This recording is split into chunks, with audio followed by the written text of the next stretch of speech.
behalf of Festival co-directors Namita Gokhale and William Dalrymple and all my colleagues at Teamwork Arts, welcome back to JLF's Brave New World. Those of you who missed out on our earlier sessions featuring His Holiness the Dalai Lama, Neil Gaiman, Mukulika Banerjee, Malika Verma, Megha Majumdar, Vikram Chandra, Vidya Deheja, and so many others, you can view these on our Facebook page, JLF Litfest, or on our YouTube channel, Jaipur Litfest JLF.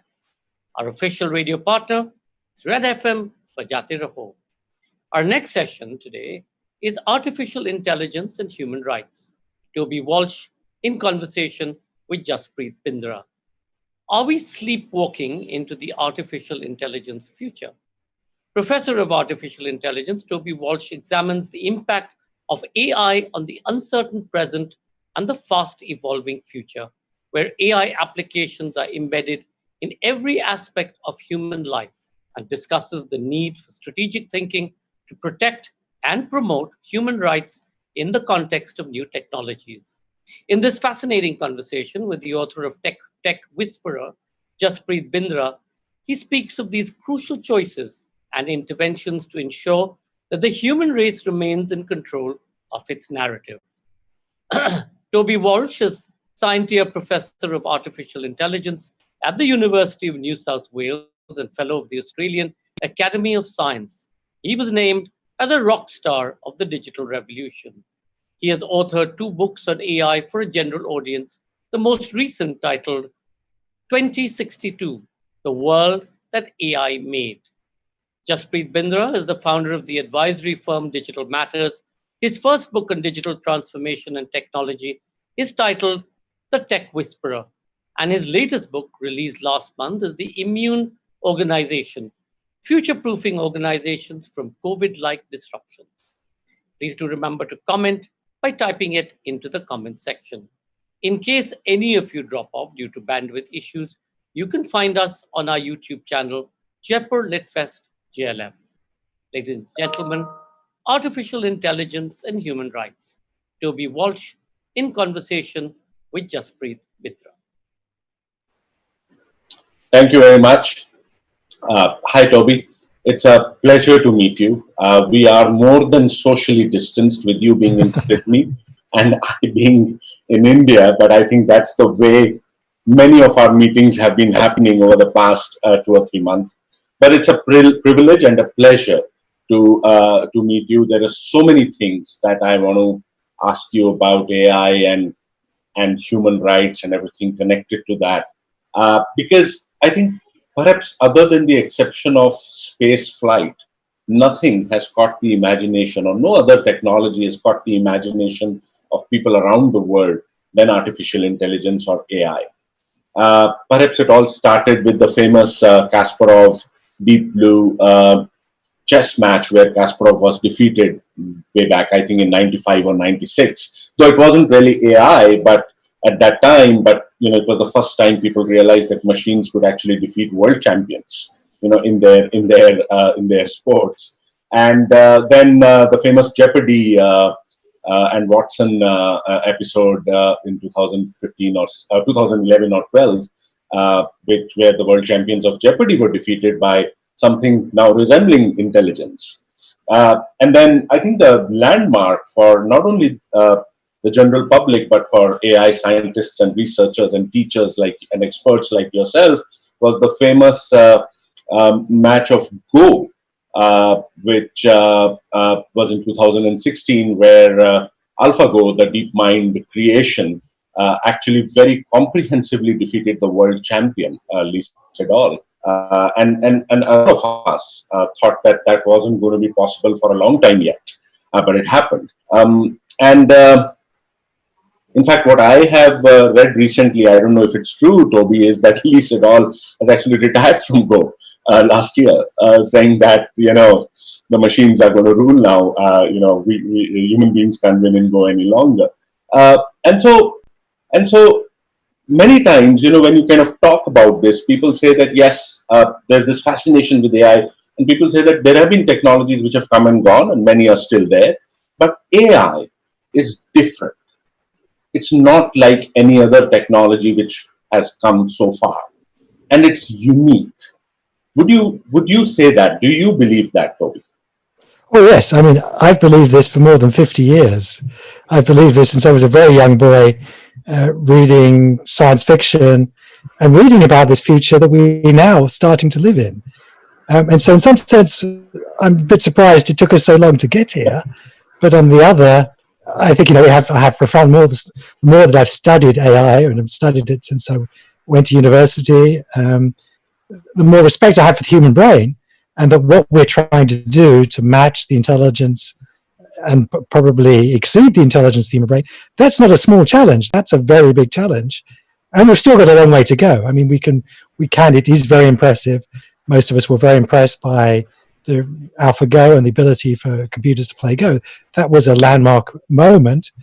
But we can still only build very narrow intelligence, very brittle intelligence. Machines still don't have our social intelligence, our emotional intelligence, our creativity, our adaptability. We've still got a long way to go before we can match the intelligence that humans have. But I'm convinced, like most of my colleagues, that it would be terribly conceited to think that we couldn't match our intelligence, that there's something special about us, that science has surely taught us that we should have some more humility, that the sun doesn't go around the earth. Copernicus taught us that we were descended from the apes. Darwin taught us that there was nothing special. And to think there's perhaps something special about our intelligence, I think it would be terribly conceited. So, and what we know already is that we can build machines that do narrow tasks, play Go, read X-rays, translate Mandarin into English better than a human can. But we still are 50 or 100 years away from building machines that match human intelligence. In fact, my new book, which has just been published in India, unashamed plug here, is titled 2062, because I surveyed 300 of my colleagues, other experts in AI, and that's when they said on average machines would match humans in their capabilities. So that's 40 or 50 years' time. That's still a way to go. I mean, what's interesting, there was huge variance in their answers, and no one really knows. It's not going to happen on July the 1st at 4 p.m. in 2062. No one knows when it's going to happen. But none of them were saying it's going to take 5 or 10 years. None of them said it was going to. We've still got a long distance to go. There's still things that the machines have no common sense, and they really don't understand language very well. They don't match humans in many respects. But equally, none of them were saying it was going to take, or few of them were saying it's going to take more than 100 years. It's going to happen in the next 50 or 100 years with all likelihood. And that's going to be a profound moment. Because if we think about it, for better or for worse, we are masters of this planet. We're doing a pretty poor job of being masters of this planet at the moment. What with the climate emergency, what with the global pandemic, what with increasing inequality within our society, what with many fractured political systems. So we're not doing a particularly good job of managing our planet. But we are in charge of the planet, and we got to be in charge of the planet not because we were the fastest animal, or not because we had the sharpest teeth, or any of those things. We got to be there because we were the smartest. It wasn't conceited for us to call ourselves Homo sapiens, the smart one, because we have got, by use of our intelligence, to be master of the planet, and that has done some good things. We've lifted 1 billion people out of extreme poverty in the last 2 decades. We've cured many diseases, smallpox, measles. We're undoubtedly going to use science to cure the coronavirus. I'm very confident. But it may take a year or so to do so, but I'm sure we will get on top of this. So if we look around us, everything we see is the product of that intelligence, the way that we've been able to command the planet, to be able to invent agriculture, to feed the planet, to invent transportation, to invent medicine, all the things that allow us to live longer lives. And we do live longer lives. Life expectancy in many places has nearly doubled since the start of the Industrial Revolution. We tend to forget the successes and tend to focus on the negative news. So to think that maybe we're going to have something that is smarter than us, that's going to help us make those decisions, use the planet in a more sustainable way, use those resources better, allow us perhaps to let the machines take the sweat and us live better lives, is going to be a very profound moment. And hopefully it will be a moment of humility as well, that we'll realize that we're stewards of this earth and that we need to take care of her a bit better. Otherwise she won't take care of us. But we will provide the resources, the intellectual resources to do that. So I, at a very young age, realized that this was going to be one of the most important sciences of the century. The next 100 years, this is going to be one of the most changing sciences of the century. But your question, I think, hints at something else, which is that not only are we going to produce interesting artifacts that can do intelligent things, but I think it throws light on fundamental questions about us. Because we really don't understand the human brain. We don't understand our consciousness, our emotions, and what's going on between our ears. And if we can build intelligence, and I'm sure we will be able to build intelligence in silicon, maybe that's going to throw some interesting light on the human experience itself. And will that intelligence that we build in machines ever be conscious? I think these are... Sorry, Toby. In fact, if I may interrupt you, because that's what I wanted to actually... You said there are 2 or 3 magic words you said, and you talked about consciousness. Why I wanted to interrupt you was that about 6 months back, when the offline avatar of Brave New World, which is Jaipur Lit Fest, the Jaipur Literary Festival, I had the pleasure and opportunity to be on stage, much like this, so that was offline, with a gentleman called Marcus Bissotoy. The University of Oxford professor, and he was talking, and then he was on stage a few times, including with Sanjoy, etc. And he was talking about AI and creativity. That's what he focuses on and he writes on, and he talked about how in art and in games, in music. Though he said that writing was probably the most difficult thing that an AI could do. You have also given me the permission, in a sense, to plug my book a little bit, because in my book, The Tech Whisperer, one of the chapters is actually a chapter on AI written by an AI, by a bot, and it was just so difficult to do. So we initially used to think that all mathematical or mechanistic or repetitive tasks are what this intelligence would take away from us in many ways. And then it started kind of intruding into creative domains, which we thought were uniquely human. But then the next one, which is what I wanted to, and which is what you were alluding to, is about human consciousness or passion or love, very uniquely human emotions. And, do you think that is something which we can program the silicon to do? And do we think it would even make sense to do that? So I would love to hear. In your book, you talk a little bit about, different kinds of intelligence, for example, and maybe some of that also, if you could bring in, it would be excellent for the viewers to hear. Yes.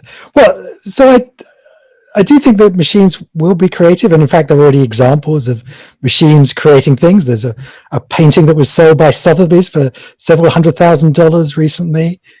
There are programs that write poems, not very good poems yet, but I don't suppose that they won't get better. One of my PhD students has written a program, The Painting Fool, that paints and is exhibited in a number of art galleries. And his ambition, Simon Colton, is that one day it will be treated as an artist in its own right. And so I'm not sure that there's anything that, on a mechanical sense, a purely functional setting, that machines couldn't create. I've written programs that create new mathematics, and there is a creative side to mathematics. But then there's the interesting question, will it speak to us in the way that human art speaks to us? And you mentioned emotions. Well, of course, in a purely physical sense, machines won't have emotions. Emotions are biochemical, and computers, silicon computers, don't have biochemistry. They're electrical devices. So clearly they're not going to have that emotional lives that are built around hormones and our chemistry. But could we program them with fake emotions that they'll certainly understand human emotions, but whether we program them with fake emotions, they'll be more entertaining to converse with. Whether those will be the same as human emotions is a really interesting question. We don't know the answer. We really don't understand. Emotions clearly are a very important part of our lives. We have very rich emotional lives. They're an important part of our decision making. There are perhaps there's something to do with making shortcuts in our decision making when you need to make a quick decision. When you're angry, that helps you to make a quick decision, or you're frightened, that makes a quick decision in a time of danger. And, a tiger's coming down the road. Your emotions allow you to respond to that as much as your intelligence. And so they're an important part of our decision making and our survival instincts. So whether we need to give those to machines, should we, interesting question here. Should we give machines pain? Yep. They're a really important part of us that allow us to survive. They allow us not to damage ourselves on hot surfaces.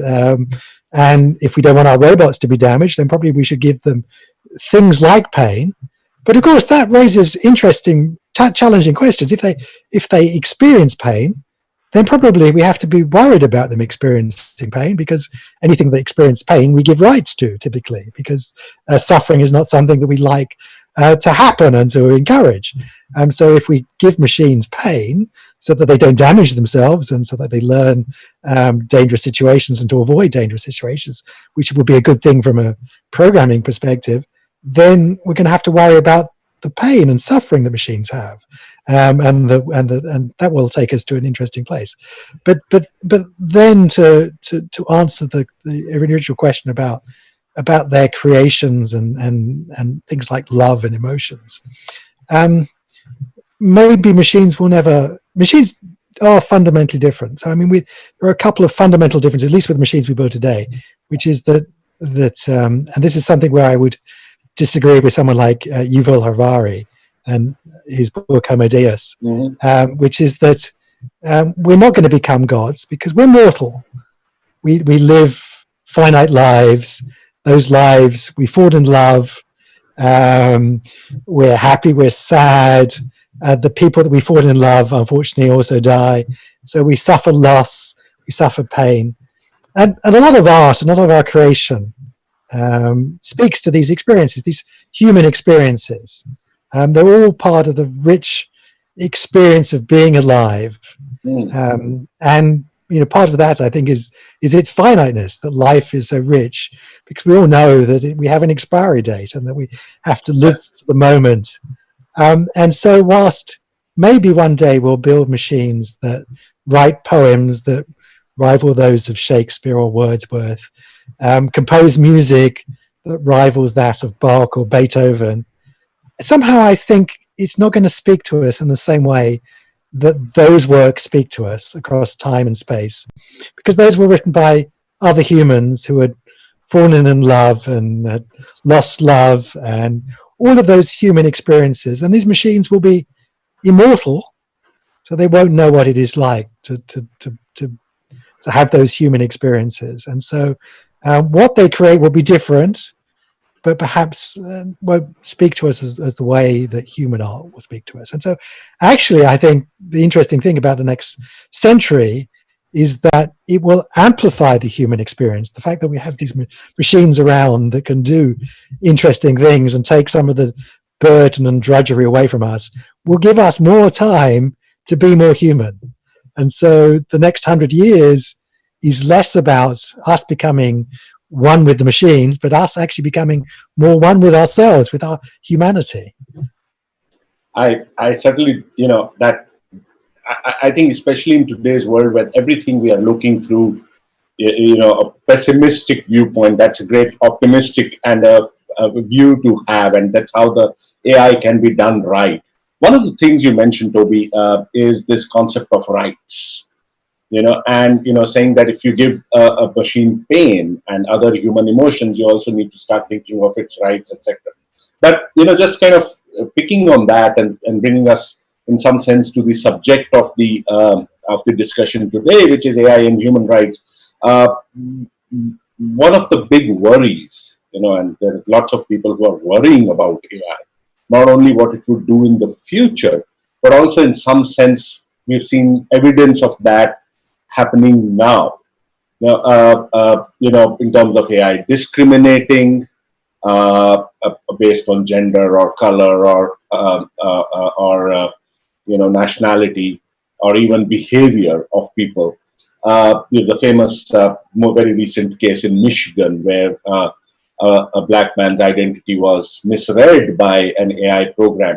The whole concept of AI is being black boxes and therefore, explaining AI, etc. And therefore, there's this school of thought that all this work which we have done towards universal human rights in a sense and how all human beings should be treated equal, probably AI is undoing. And that conversation is taking center stage now. So it would be great to hear your views, Toby, and you've written a lot about that too, on this particular aspect of AI. Yes, so these are really important conversations.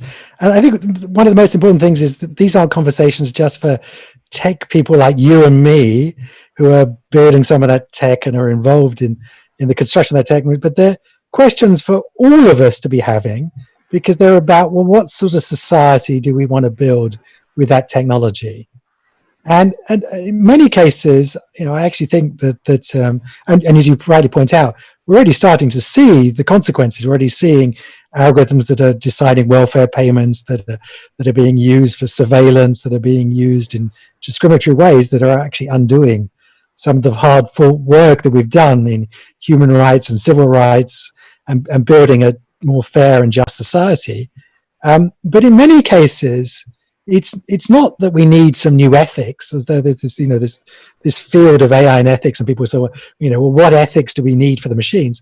In many cases, it's exactly the same things that we've said for humans. If we had humans making decisions about who to hire, who to give welfare, what insurance rates to charge, we have laws in most places, and we shouldn't discriminate on the grounds of race or sex or age or whatever it is. And actually, I think we should just be applying those laws more strictly, more strongly to the tech space. And we've been sold a lie, actually, by the tech industry for many years. For many years, there was this idea that you couldn't and you shouldn't regulate the tech space. You couldn't because somehow it was different. It wasn't physical. It was this cyber virtual world, and the national rules didn't apply to these international bodies and to these electrons that didn't seem to live anywhere. And secondly, that you shouldn't, because you would stifle innovation. And we have seen wonderful innovation in the tech space that's brought us marvelous things.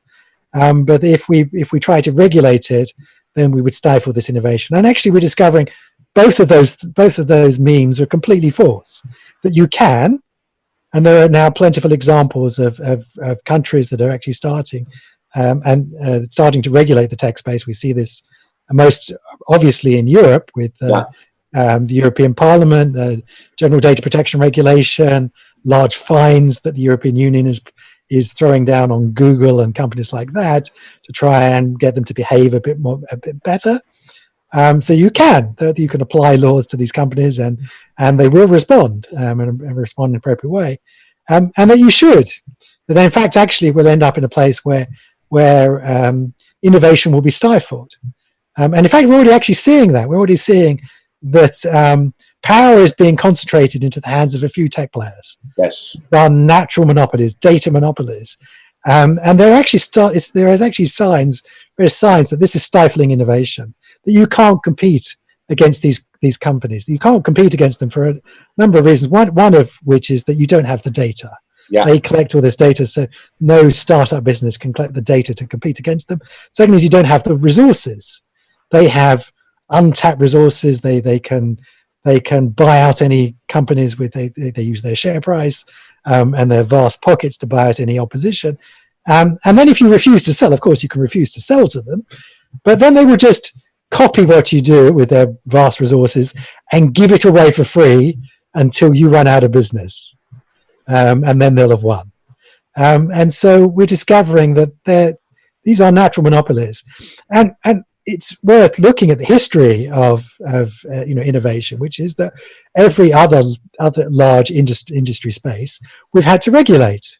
We regulated big oil, big pharma, the big banks. Absolutely. We've always had to regulate businesses because they become anti-competitive. All markets need regulation so that they actually act in the interest of consumers. And one of the big challenges with the tech space is that most of the antitrust regulation is built around this idea of, is the consumer having to pay anti-competitive prices? Now, the problem with the tech space is that many of their products they give away for free. So this idea that the consumer is paying a price doesn't work because the consumer is not paying anything. Well, not explicitly. I mean, implicitly, you are the product, your data is being sold to other people. But on the surface, it doesn't look like that the behavior is anti-competitive. But they are amassing these positions which are stifling innovation. And we're seeing, for example, the destruction of the conventional media. And that's probably not a good thing in terms of holding politicians to account, holding our governments to account, because if we not report the news, we don't do the investigative journalism, then one side of our society is not open for inspection. So yes, we will need more regulation. But much of it is about just applying existing rules that we already have to treat people fairly and equitably. But I think there's two ways, though, that the tech and AI in particular changes the sorts of questions. And the first is just the speed and the scale. Yes. That you can do things at a speed and a scale that humans couldn't do. So you see this, for example, with face recognition. I mean, previously you could, we had human spotters, but you could, go and surveil people. But the problem, but there were limits to how much you could surveil people and to how well you could surveil people.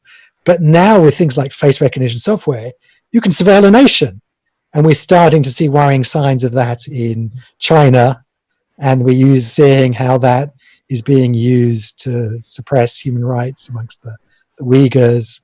And it's not surprising when we look at what's happening in Hong Kong last year when the protesters invaded the airport. What was the first thing they did? They took the cameras down. That's the greatest threat to their ability to protest was the surveillance of those cameras. So that's, I think, the first factor that changes things is the speed and scale that the technology allows you to do. And the second is, and this is something that is of a different character, which is this idea of not of intelligence, but of autonomy, that we're giving the autonomy, the right to make decisions, act in our world, and those decisions might have life or death consequences, which is why I think you've seen most of the discussion around two areas of autonomy: autonomous cars. Cars are driving down the road and maybe they're going to cause an accident, or in avoiding an accident, maybe they're going to kill people. Those are life or death decisions. And so people get rightly concerned about those decisions. And then the other area I'll talk about in a second, which is autonomous weapons, where by design, the machines are designed to kill people. And so there are really interesting, profound questions about, well, who is responsible? What sort of decisions should be machines making when those decisions may actually be killing people? Absolutely. With autonomous cars, those are really interesting questions. I mean, the interesting thing about autonomous cars is that they're not new questions. This idea, these trolley problems that people talk about, that are cars driving down the road, pedestrian steps into the road, and now the car has to make a decision, a split-second decision. Do they kill the pedestrian by running them over? Do they drive into the brick wall, perhaps killing the occupants of the car? Those are decisions that humans used to have to make. Every time you ever got in a car and driven a car, you may at a split second have to make that decision. But now we're giving those decisions over to machines. And the difference, the fundamental difference, is that we have to decide in advance what the answers are. Absolutely. And because if you look at if you look at road rules in countries around the world, no, there are no road rules that tell you what to do in such a situation. If you look at the highway code, it doesn't tell you have to kill the fewest people or you have to kill yourself. It's acceptable not to kill yourself. Nothing is explained what to do. You have to make it up, as you have a split second to make your mind up. So what would happen if you made the right decision? Well, hopefully you walk away from the accident. If you made an irresponsible decision, maybe you would be prosecuted for manslaughter and you would have to face the consequences of making a poor decision. But that's all after the event. With programs, of course, we have to program in advance what they're going to do. So we have to decide in advance. And so this is actually why these are really interesting questions. It comes back to what we said at the start about how AI is going to tell us about interesting questions about ourselves, is that we have to work out as a society, well, how do we value people's lives? We're going to have to program machines that value people's lives. And these are deep, fundamental philosophical questions that as a society, amongst each other as humans, we haven't actually answered. But now if we're going to get machines to take on these decisions, we're going to have to actually be quite explicit as to what these answers are, which is about ourselves. I think so. I actually say in my book that actually I think it's going to be the golden age of philosophy the next 50 years, that many of these deep philosophical questions which go to the heart of the core of our society, the core of what it is to be human and what it is to make good decisions, are ones that we're going to have to answer so we can program computers to do them, but that will reflect something important about our own lives. So, Toby, great. No, so you said a few things, and I don't think we have much time left. Otherwise, I would have loved to explore one of the fascinating things you spoke about, and you write about how surveillance is moving from digital surveillance to analog surveillance. Now it's no longer only about your digital activity, but it's also about your heartbeat and about where you walk, etc., etc. But what I will do is, and maybe you can build that a little bit in a question I do want to ask you before our time ends. I was going through a New York Times interview that you gave a couple of years back, I think. And one of the things you said was that you have a 10-year-old daughter. And when she's grown, I don't want her to ask that you had a platform and authority. Why don't you try to stop this? And so, I would like to kind of end this conversation in a personal note that, with you being where you are and you seeing the dangers that are coming, what are you doing and, how are you influencing the AI community going beyond technologists, as you said, to make sure that we take this technology in the right direction especially vis-a-vis human rights? Yes. Well, the most profound human right, of course, is the right to life. And so the one thing that I have spent a lot of my time in the last few years campaigning on, I had the privilege to speak at the United Nations half a dozen times now, is about this other aspect of autonomy, autonomous weapons, about how we'll be giving weapons the right to decide who lives or who dies. And that would take us to a very dangerous, dark place. And that is profoundly challenging, as to machines don't have our empathy, our compassion. They can't be punished. They can't therefore be held accountable. We can only hold humans accountable for their action. Only humans can be punished. Only humans have a moral, sentient life. And so handing those sorts of decisions to machines, I think, will take us to a very dark place. There are also not just these moral concerns, but technical concerns about how they'll change the character and speed and nature of warfare. But I think there's also a profound moral question, which is that and it is worth thinking of Hollywood and science fiction. Actually, Hollywood is very good about telling us about possible futures. Yes. They're not definite futures. There's nothing fixed about the future. The future is the product of the choices we make today. But Hollywood can tell us, and literature can tell us, science fiction and literature can tell us about the futures that we could choose. And I think Hollywood is very good at painting the bad futures we could end up where if we do let machines take human lives, it will take us to a very dark place. And so I have campaigned vigorously amongst my colleagues and many of my colleagues support the cause that we should try and regulate the misuse of AI in warfare. But there's plenty of good things that we can use these technologies for, even in a military sense. I always point out clearing a minefield is a perfect job for a robot. But arming a robot to take people's lives would take us to a world that we already know. And that's the world that we've seen in Terminator movies and RoboCop and various other places. And so that's not a world I want for my children. It's not a world I think any of us want for our children. And so one where we get to make a choice. I mean, there are plentiful technologies where we decided we shouldn't use them for fighting war. We decided that with chemical weapons, biological weapons, blinding lasers, cluster munitions, even nuclear weapons, that we should regulate them to limit their misuse. And this is an area where, and equally, the misuse of face recognition software to surveil populations to be misused by politicians and despots and so on. There are plentiful misuses, but equally, there's plentiful of good things. I mean, the reason I work on AI is the plentiful good things, the way that it can be used. For example, we can take the very best doctors on the planet, encapsulate their knowledge in a smartphone app, and take that out into the poorest village in Africa or India and give those people first world healthcare. There are people who die every day for diseases we know to fix that cost cents to fix. If only we had the knowledge out in the field, if only we could actually give that knowledge out to those people. And we will have that ability to do that. And that will be a profound improvement on so many people's lives. And so, we want the good without the bad. Absolutely. Let me just ask you something a little provocative to end the session, Toby, if you would allow. And let me just request that or urge you to try and give me a yes or no answer, or as close to a yes or no as possible. Okay, let me give you that latitude, as close to a yes or no as possible.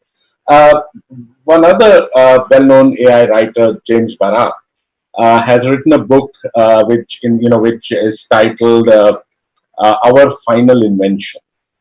So he calls AI the last invention that human beings will make, or Homo sapiens will make, because after that, according to him, AI would be making all the new inventions among so many of the other things that you said.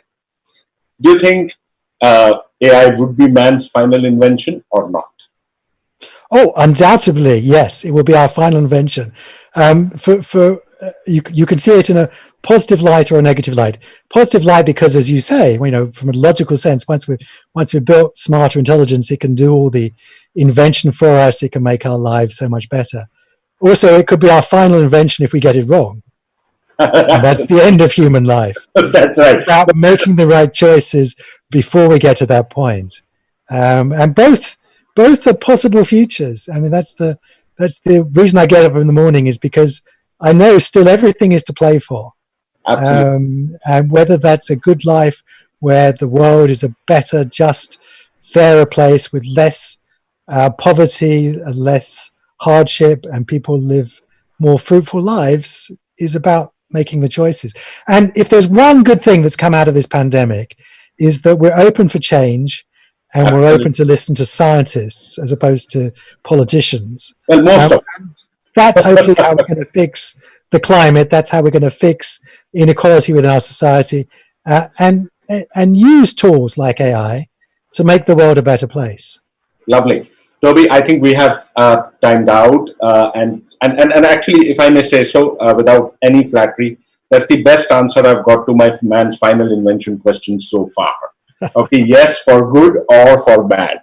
Okay, but it will be. Thank you very much. Thanks for your time and those wonderful observations and knowledge that you have given us on AI and its future and how it will affect human rights. Thank you again.